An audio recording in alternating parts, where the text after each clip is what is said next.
Who are you? This question is a matter of the highest importance.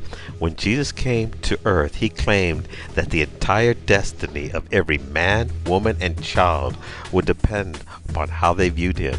If his claims are true, the decisions we make about Jesus will determine whether we spend eternity with him or without him. Nothing could be more important. Peter Joseph produced a film entitled Zeitgeist. The film is broken into several parts. The first part, and the only part we will be focusing on, deals with the Christian religion.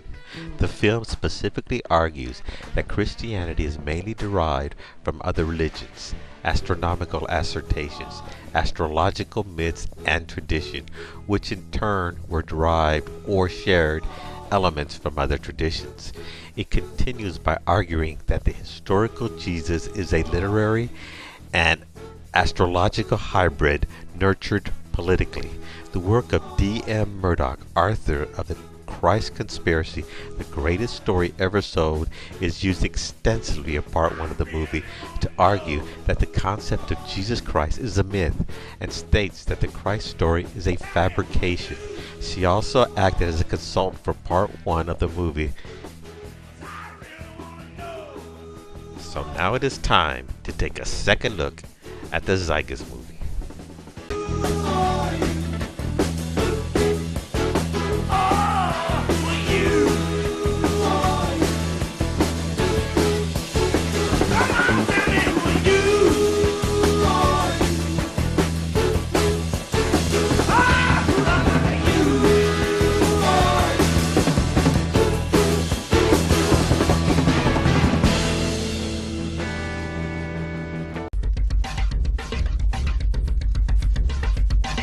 The Virgin Mary is the constellation Virgo, also known as Virgo the Virgin. Virgo in Latin means virgin. The ancient glyph for Virgo is the altered M. This is why Mary, along with other virgin mothers, such as Adonis's mother Myra or Buddha's mother Maya, begin with an M.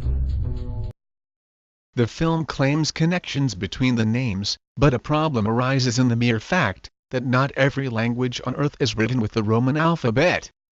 The one English uses. In fact, the name Mary in Hebrew is written Mariam, meaning excellence, and in Greek is written.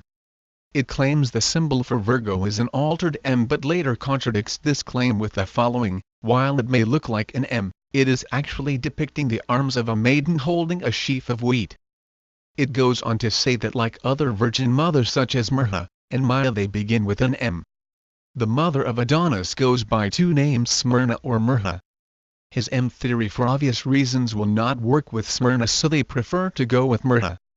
Maya's name begins with the letter not M, though it is a similar sound. So, while they may start with similar sounds, except for Myrrha, for thousands of years they were not written with the Latin or Greek letter M. As such, because the Virgo symbol resembles the letter M, this does not mean it is related to M, and therefore no real connection can be made this way. Another problem with this is that Myrrha was not a virgin. The ancient story goes like this: Myrrha, also known as Smyrna, had neglected the worship of Aphrodite, and was punished by the goddess with an unnatural love for her father. Smyrna developed a lust for her father, and with the help of her nurse slept with him for 12 nights without his knowing it. When he found out who his lover was, he drew his sword and started after her, and as he was about to overtake her, she prayed to the gods to become invisible. The gods took pity on her, and changed her into the tree called the Smyrna. 9 months later the tree split open and the baby named Adonis was born. Maya had been married 20 years. The following is from the first and finest biography of the Buddha, written by Ashvagosher in the 1st century, called the Buddha Charita. Acts of the Buddha. It gives a rather strong indication of her non-virgin status in Canto 1. He, the king of the Shakyas, had a wife, splendid, beautiful, and steadfast, who was called the Great Maya, from her resemblance to Maya the goddess. These two tasted of love's delights, and one day she conceived the fruit of her womb. Virgo is also referred to as the house of bread, and the representation of Virgo is a virgin holding a sheaf of wheat. This house of bread and its symbol of wheat represents August and September, the time of harvest. In turn, Bethlehem in fact literally translates to house of bread. Bethlehem is thus a reference to the constellation Virgo, a place in the sky, not on earth.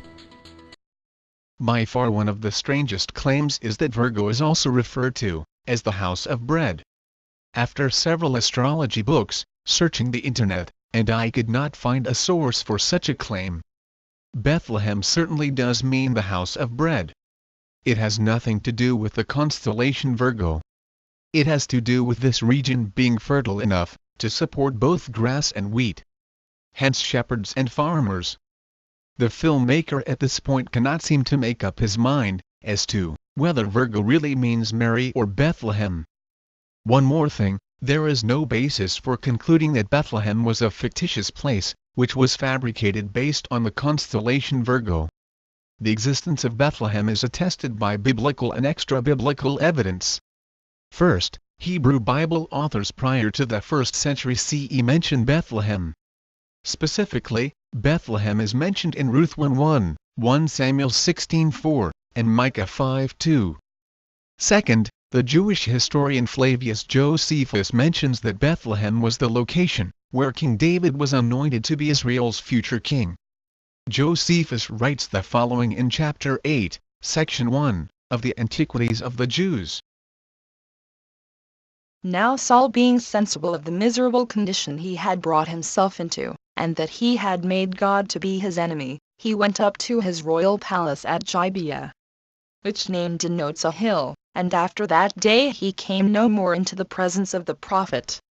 And when Samuel mourned for him, God bid him leave off his concern for him, and to take the holy oil, and go to Bethlehem, to Jesse the son of Obed, and to anoint such of his sons, as he should show him for their future king.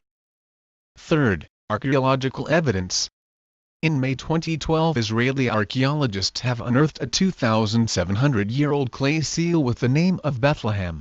In our excavation near the spring, the Gihon spring in the city of David, we found the bulla. It's a piece of clay that was putting on some documents or tags.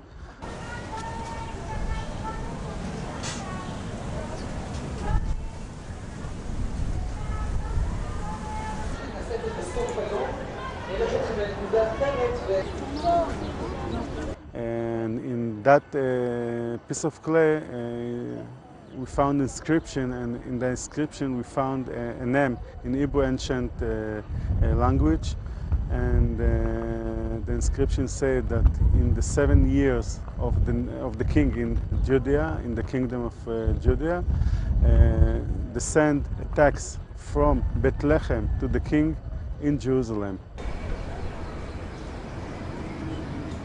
And this is the first time that we have a name of the city Bethlehem outside of the Bible, and it's a proof that it was a city from the name of the city is Bethlehem in the kingdom of Judea, in the first temple period in that kingdom. And this is a proof that we have a city, we don't have just a name from the Bible, we have really city with the name Bethlehem in the kingdom of Judea in the 8th century BC in Israel.